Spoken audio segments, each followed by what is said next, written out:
What is going on, everyone? Anthony Drew Gary here, host of the How To Show, where we talk about optimizing life, money, and happiness one how-to at a time.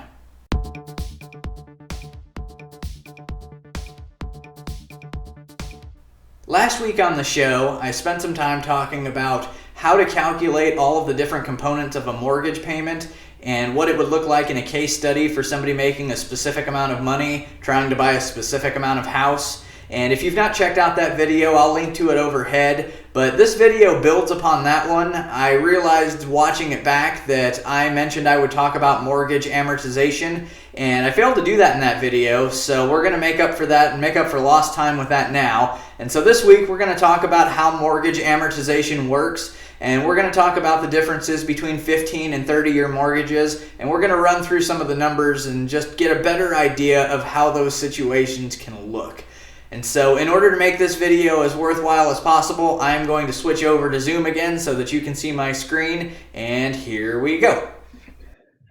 All right, so to do this exercise, we're going to pull up side-by-side copies of Bankrate's Mortgage Amortization Schedule Calculator.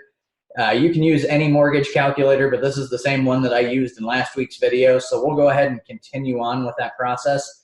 And so we're going to run this side by side, and we're going to do, on the left side, we're going to do a 30-year mortgage, and on the right side, we're going to do a 15-year mortgage. And so assuming that this is the same house, we're going to borrow $200,000 in each situation, just to try to make this apples to apples so that we can get a better feel for what these two different concepts look like.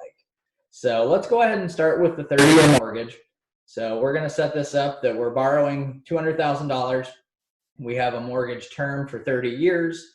And with current interest rates, we're going to be a little conservative here, but as we used in the video last week, we're going to use 4.0% again. And so we're going to calculate that, and that spits us out a monthly payment of $954.83.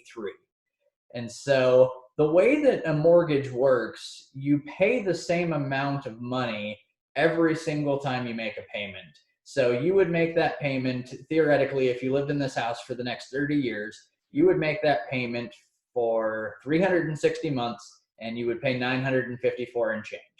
And so when you start to look at what that really means, let's click on this button here that says Show Amortization Schedule.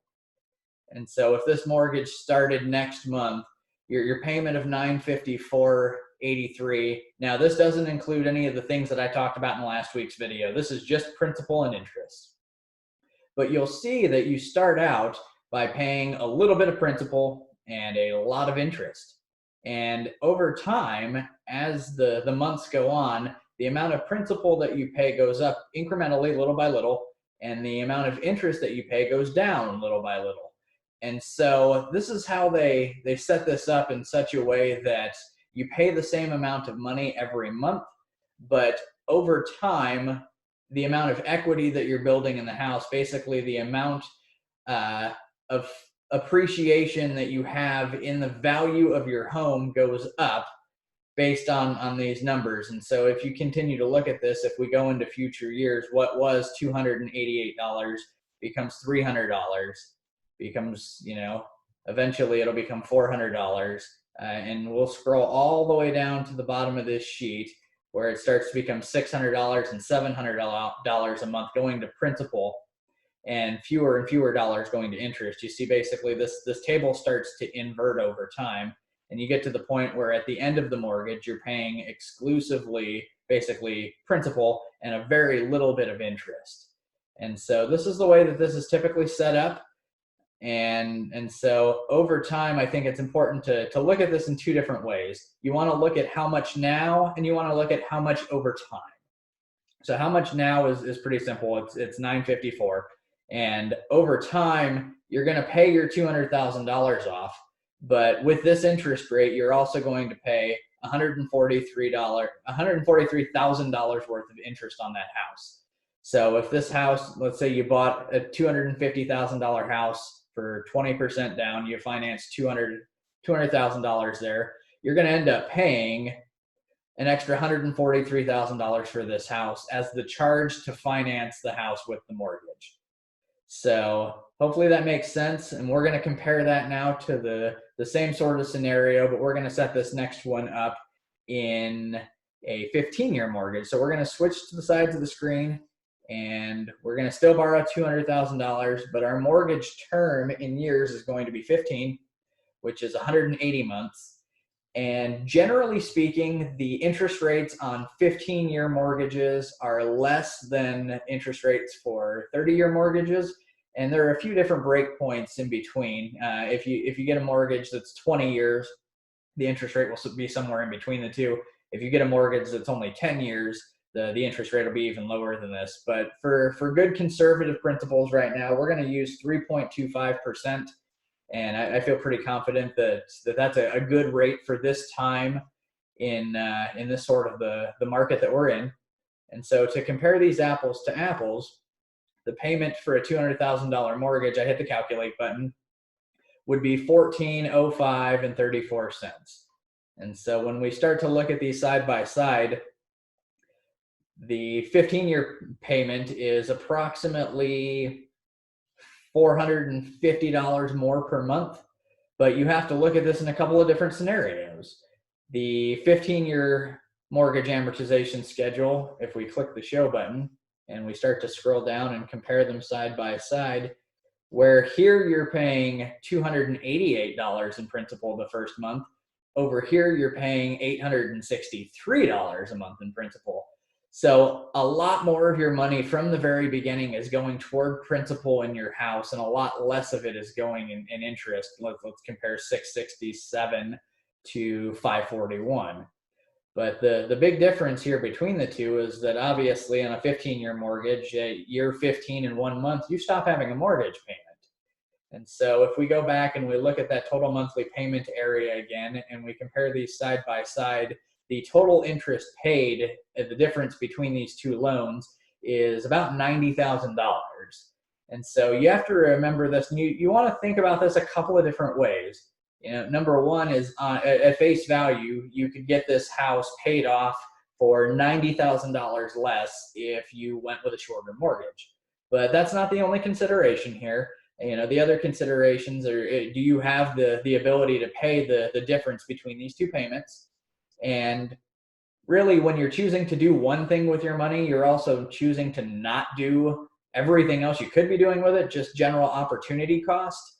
So whether or not it makes sense for you to lock yourself into that higher payment depends on what else you've got going in your life. Are you able to be saving for your retirement? Do you have other debt that you need to cover? Do you have expenses that are forthcoming that would preclude you from making this higher payment in perpetuity, basically for the next 180 months?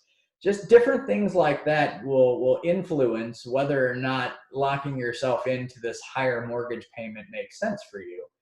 And so at face value, you would make the argument that with the extra payments, you would be basically investing that money in yourself at a rate of 3.25% because you're saving yourself that much interest over the last 15 years where you don't have to pay it. And the other way to look at that is that if you were only paying $954, what could you be doing with that $450 extra dollars between the two, such that maybe you would be able to do something with it that's better than this 3.5%. And that doesn't have to necessarily be a mathematical better. That could just be a lifestyle better or something that's important to you. So I wanted to spend some time on this. It's a good accompanying video to the last video that I made.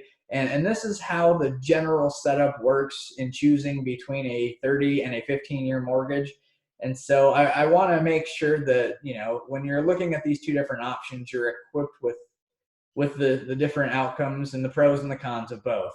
So you'll have to weigh this in your specific scenario. Personal finance is personal, and that's okay. So what may work for you may not work for somebody else, and there's nothing wrong with that.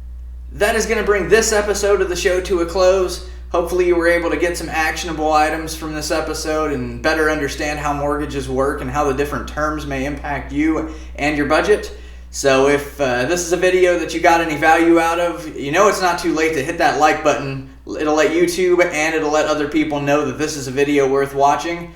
And if you haven't done so already, smash that subscribe button so that you can be the first to know about new videos as they come out. And you can hit the notification bell as well. You'll get notified as soon as the new videos get released. They're still happening every Wednesday.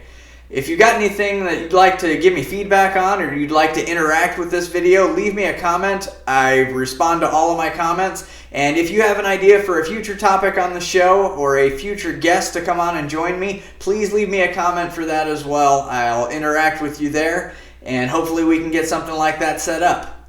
Until next time, this is Anthony Drew Gary, host of The How To Show, signing off.